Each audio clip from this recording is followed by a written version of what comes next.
So, hi, Mom. Hi, everyone. So, this is my mom, Ikua Mensa. So, welcome, Mom. You've come from Alabama, Yes, Tuscaloosa. Tuscaloosa, Alabama. So, please introduce yourself however you would like to introduce yourself to the My Black Genealogist audience. Okay, my name is Ikua Mensa. I'm Adjua's mother. I live in Tuscaloosa, Alabama, and I'm just very excited about all this genealogical work tracing our ancestry back to grandparents that we knew, some that we didn't get to meet, and new family that we've discovered in the diaspora. And so that's it. Awesome. Well, I was thinking we have a lot of interesting conversations together that many would probably like to be a part of. And so that's part of the idea around having this podcast, which is a new thing for me. But particularly how we got started as a family in engaging in this genetic genealogy piece. So I started, researching Dad's side of the family and the European side of that when I was a high school student. But then after my firstborn was born, I took an ancestry DNA test. And it raised some questions for me, but also opened up doors to what could be discovered about my African ancestors for whom there was not a lot of documentation. So do you even remember how you started with the testing? Did I buy you a test as a gift? Do you remember that conversation? I think you had been encouraging us to get tested because you were very excited about your results. And it raised deeper interest for all of us, But it took us a little while, We warmed up to it gradually and became more curious. And eventually, I want to say that I purchased my kit. Yeah. And, when I was ready, I purchased my kit and got tested. And I think that the whole family ended up being involved in that. I'm trying to remember the order. Everybody got their kits. I feel like I got some for holiday presents. It's like I was like, Merry Christmas. Yeah, here's a kit. Happy it. Anniversary. Here's a kit. It might have been a present. Happy birthday. Here's a kit. Yeah, I've purchased several kits since, yes. So I think that's what's fresh. That I don't remember. I'm just used to buying them now, but I think you're right. The first one was a gift. You're right. I think I got all the ones for our nuclear family, my family of origin folks. I got everyone's kits for them to start with. I remember that now. That's right. And I remember taking my test and seeing all these people from the diaspora. Even we found that your best friend's daughter is my cousin. Yes. And so there were questions we didn't even know to ask that emerged from taking these DNA tests. What would you say, you had initially said we all got excited. And I don't know that everyone has the same level of excitement. You often remind me, this is really exciting for you, Adjua. You can't expect everyone else to be as excited. You've got siblings, you have family members, you take kids to Ghana for me. What kind of conversations do you find yourself struggling with or having easily? Because it started with our own family in terms of the family that you and Dad have grown, but then they're your siblings. Well, I think everyone expresses a certain level of interest. It's interesting when you find that, for me, the biggest discovery was finding African American cousins and cousins in the wider diaspora, because I remember my father had often told me that we just don't know, if members of our family were captured. And I think that growing up in Africa, you didn't really think about slavery affecting you directly. You didn't know of individuals that were taken. And so you it was a bit of somebody else's story, You know, you had empathy for it, you were shocked by it. Would you say that everyone has empathy for it? I'm talking about myself. Yourself. Okay. You When know, you say that's you, what I can okay, speak that's what to, I yes. understand now. So, but I always also had this consciousness because of this other aspect of it that my father had introduced to me, that you just never know. You know, you may have had an ancestor that was taken. There were families that lost their loved ones and never knew what became of them. So your father talked about these things that had happened hundreds of years before. Is that something you think most Ghanaian families? I don't think so. I think most families would rather distance themselves from it. From slavery? Yes, because even culturally, within our own culture, The Akan culture? you know, nobody wants to admit to coming from a slave line. It's, you know, you're frowned upon. It's just prejudice. You know, it's just prejudice. And so to actually consider that you may have had a loved one stolen, I think was a pretty radical way to look at it, you know. And I just sort of left it there, but the consciousness was there. So as you did your research and we started discovering, you know, DNA matches and, you know, all over the world, in the Caribbean, in Britain, and in Australia. The match in Australia was incredible for me because Ali? Yes. Tell us about your interactions with Ali. She actually just sent me a message last week. Oh, okay. Well, I got to meet Ali. It was the greatest honor. Ali is of Caucasian and Aboriginal and African descent. And, you know, so she came to a concert that I, you know, performed in with a choir, the Baha'i Choral Festival in Sydney. And when I saw her, I just felt like I had seen my cousin. You know, I can't describe it, but I remember being emotionally, I was very vulnerable. I looked at her. She looks Caucasian. What people like describe as white presenting. Yes. Nobody would know that she was also African. But I think that we connected at a deeper level. We both knew that we were kin, we were family. And you know how she looked, that wasn't really a part of it. It was more of a soul, spiritual kind of connection with each other. So we, you know, visited a little bit, had some refreshments, and then we went to the beach. And Ali was with her then fiance, that he now is her husband, a beautiful, beautiful man. And I was with a friend of mine, Auntie Giselle. We went to the beach and had a great visit there and talked about just different aspects of our lives. We just connected. We talked as if we knew each other. She's planning on coming to the States next year, maybe, or the year after. So maybe I'll get to meet her too. You know what's interesting also? So I took the test first. Then you and Dad took the test. And because you took those tests, I could tell the initial matches I had seen that I didn't know which side of my family they came from. But then it wasn't enough for me, because when you took your test, I thought, well, are those Dad's mom's matches? Are those mom's matches? And we were fortunate enough to still have Grandma Mercy, your mom, living. And she agreed to take a DNA test. Maybe we can even talk about this cultural aspect of spitting, because what are some of these barriers? I have collected DNA samples from many aunts, mostly aunts. There are a few uncles. But there are all of these things we may not consider as barriers to testing, like logistical ones, cultural ones.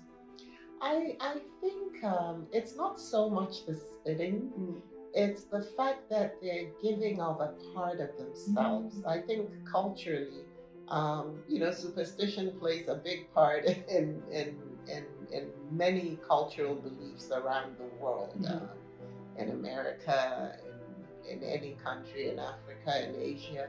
Why don't we walk under a ladder? Why do we knock on wood? So superstition is just something that is a part of most cultures. And I think people often are hesitant to give away something that is an integral part of their life. The question is also because it's a very odd thing to do. What do you need my spit for? It's kind of very personal, and the hygiene around it and all that. So it's something that anyone would question. I would question initially. You would have to be well informed about why you need the spit and so on. So when I talk to people about it, they're very interested in the story. And which aspect of the story? Just the fact of discovering that we have, cousins in the diaspora, and that I'm not very sure about how they feel knowing that their people became slaves. I can't say that. They're very polite about relatives. Yes. They're very polite about it. Perhaps some people feel like, for those who aren't relatives, they probably feel like, well, that's their story. Ours is different. People just haven't really articulated those things to me. But I share the stories, and it seems to interest people. And I think the difficulty also is the cost, because it involves a financial commitment, and it's not cheap. And so we have gifted a couple of kits to a few people, but then it's also important for people to buy into it. If there's something that you're interested in, it answers, fits some puzzles in your family history. You want to know that people really want to do it. To make that investment. Yes. So making kits available, I think, is a great way to invite people to do it, because other people tend to be, inspired by the fact that somebody that they know did it and got certain answers. Yeah. And I think, we're grateful to My Heritage. You have to make a plug, because they've donated 20 kits to us, which you and Dad are taking to Ghana next week, after our family comes together. And this is really going to help us expand the pool of Ghanaians who we know we can connect to more cousins, because we don't want it to be random either, just walking through the streets. But with each family member who's tested, we've been able to build more connections. Yes. We've had other face-to-face meetings. I remember our meeting with Kim and Cynthia. Yes, that was another incredible reunion. And they are connected to your mom's side. My mother's paternal side. And the only reason we've been able, because your mother took the test, but of course her parents weren't around to take tests. But with each person who was tested, we were able to say, oh, your mom had full siblings and half siblings.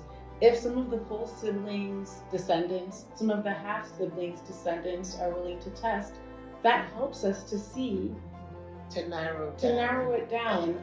If this person can only be connected maternally, then it's going to be the maternal line. Yes. And so we've actually discovered a lot of connections to us and to that family. And then we have another generation, to discover.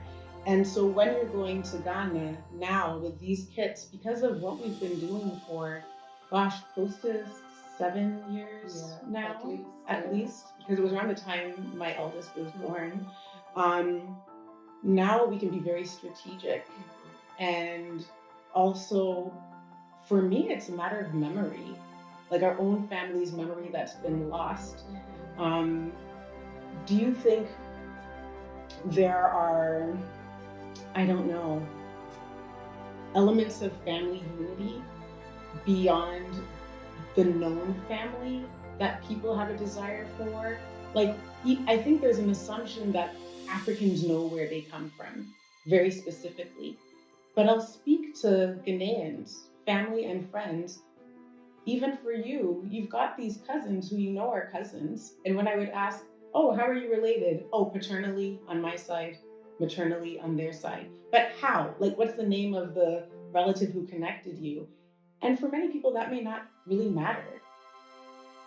And even, I think with each generation, we're kind of losing the family history because most of it is oral.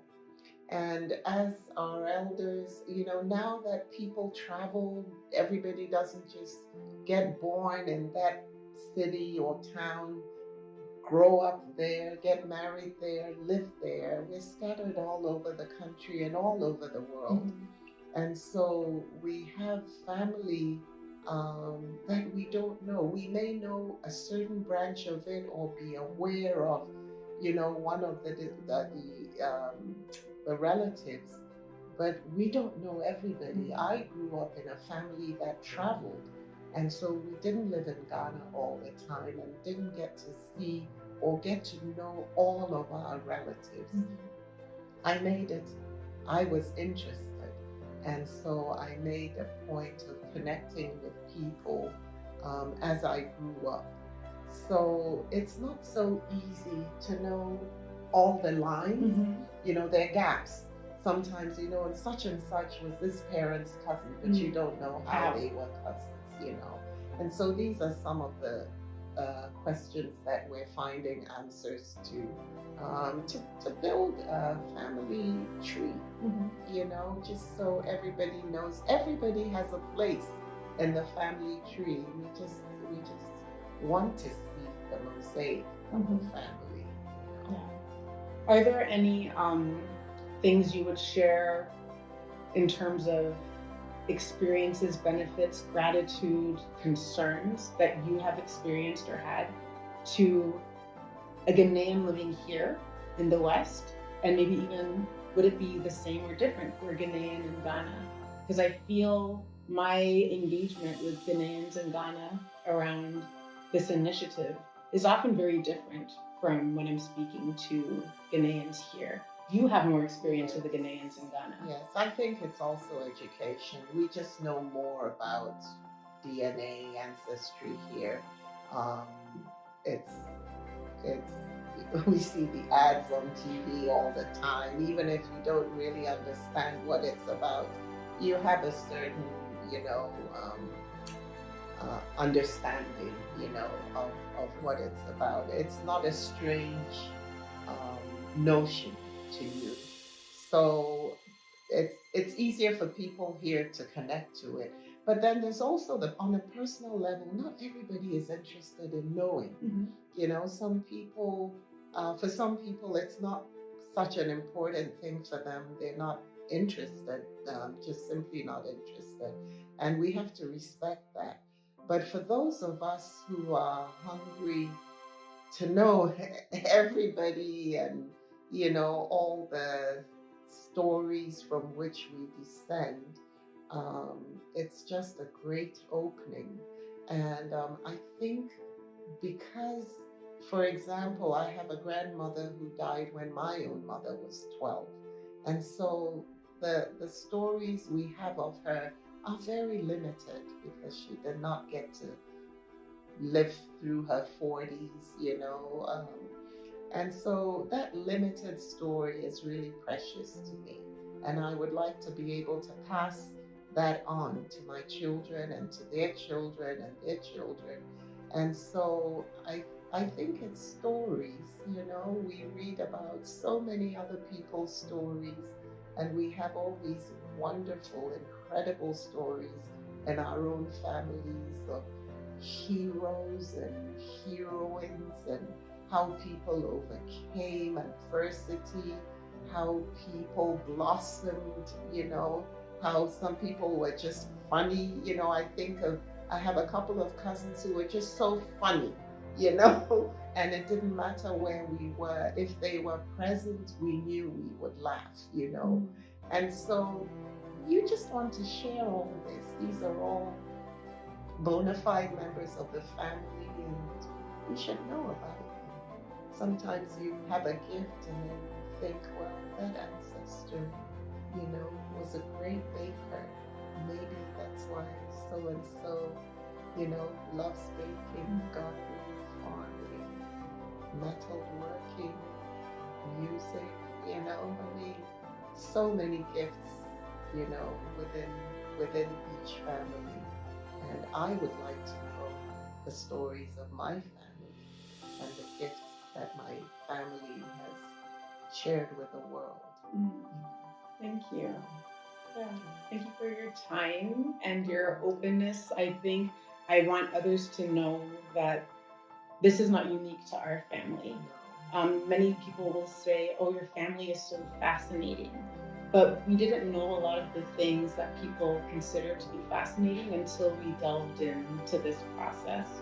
And so I also want to touch on the logistics of things, because sometimes just using the platforms can be confusing, right? Yeah. So what are some ways that you think I've been able to facilitate your ability to engage in all of this kind of emotional, kind of blossoming connection where you didn't have to handle all of the legwork? Because that's also what I'm offering to people. So first of all, I think every family is fascinating. I mean, the things that are mundane to us are always fascinating to somebody else. So that's something we share with all the families out there. But yes, time and knowledge. I go on the websites and sometimes it's hard for me to navigate them. The DNA ones? Yes, I don't know what this means and what I can connect this with.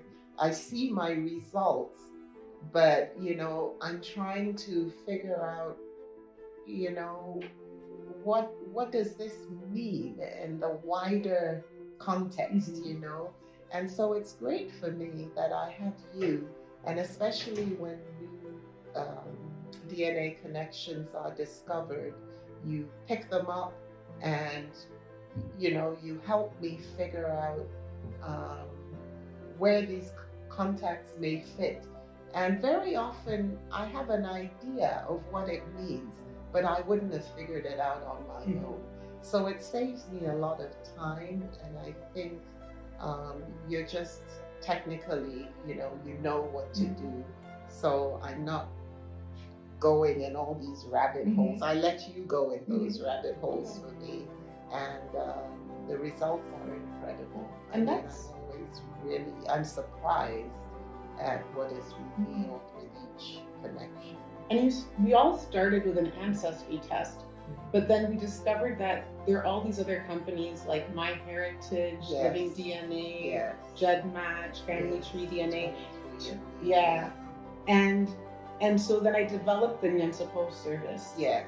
And that service has enabled us to not be limited to just the information we got from Ancestry in terms of ethnicity estimates and DNA cousins, but also to be able to look at other perspectives of ethnicity. Because even ethnicity is kind of a construct, right? And looking at cousins who may not have shown up on the Ancestry platform because maybe people took a MyHeritage test. And so I don't know if you log into any of those accounts. No, I don't. Yeah, but you've seen, like I've opened them up for you. We've looked at them on a screen together. I could if I wanted to, but I just prefer you to manage my my connections for me. I like to get the finished product. And sometimes we work on some aspects of it together, because you'll ask me, are you aware of this person? Do you know how you're connected? And sometimes I do, or I have a hypothesis, and we take it from there. So it's very, very helpful that the Nyansapo service exists, for the detailed work that you do. And for those who are hearing us say Nyansapo and they're like, wait, what did they say? Can you explain what Nyansapo is in terms of Idinkra? It's intelligence, wisdom, not, but what is Idinkra? Idinkra symbols are Akan symbols that they actually describe the different virtues in life. They're like proverbs and symbols. And Yansapol is represented by an image that shows a knot, and it's a knot that cannot easily be untied. It takes cunning and wisdom and intelligence. It takes strategy to untie this knot. So it represents wisdom, it represents creativity, it represents, just working to find a solution to solve the problem. And So- let's think of some eating crust symbols that many in the diaspora might be familiar with, because the ones that I kind of draw on in my work are ones that most folks may not be as familiar with. Yes. So Sankofa, what is Sankofa? Sankofa represents, it's represented in two ways, by a heart, but also represented by a bird with its beak turned back. And what it means is there is no harm in looking to the past to find what is good to use in the present or the future.